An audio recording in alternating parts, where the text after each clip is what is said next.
Ég ætla að sýna ykkur hérna með nokkrum dæmum hvernig veldi virka og hvað þau rauninni standa fyrir. Og ég er búinn að setja upp nokkrar tölur hérna. Í fyrsta lagi 5 í öðru, svo er það 3 í fimmta, 4 í þriðja og 2 í níunda. Og við byrjum hérna á 5 í öðru.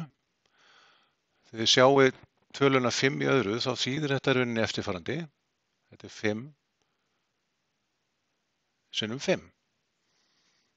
Og ef við myndum reikna það, þá myndum við fá 25.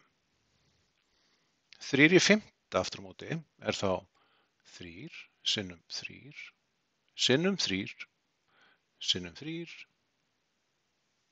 sinnum 3. En það kemur svona 5 sinnum í röð. Og ef við myndum reikna það út, þá myndum við fá 243. Og við sjáum strax að það er öllu þægilegra að skrifa þetta svona. Það verður lítið langloka og getur orðið enn lengri. En næsta hjá okkur er þá 4 í þriðja. Og þetta gerum við þá 4 þrisvar sinnum og myndum þá fá út 64. En svo í lokinu er sýningu þetta 2 í níunda veldi. Það þýðir það að 2 margfaldast 9 sinnum í heildina.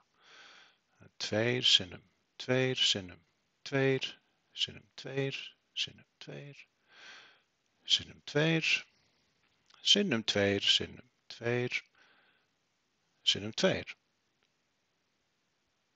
Og hérna erum við 9 tvista. Og sjáum hann alltaf strax að þetta mun þægilegri ritháttur. Og ef við myndum reikna þetta út, þá myndum við fá 512. En veldið sem sagt, þau auðvelda okkur rithátt. Og ef við gerum okkur grein fyrir því að veldi virka svona, þá ætti okkur að vera allir vegir færir á að byrja á veldareikningi.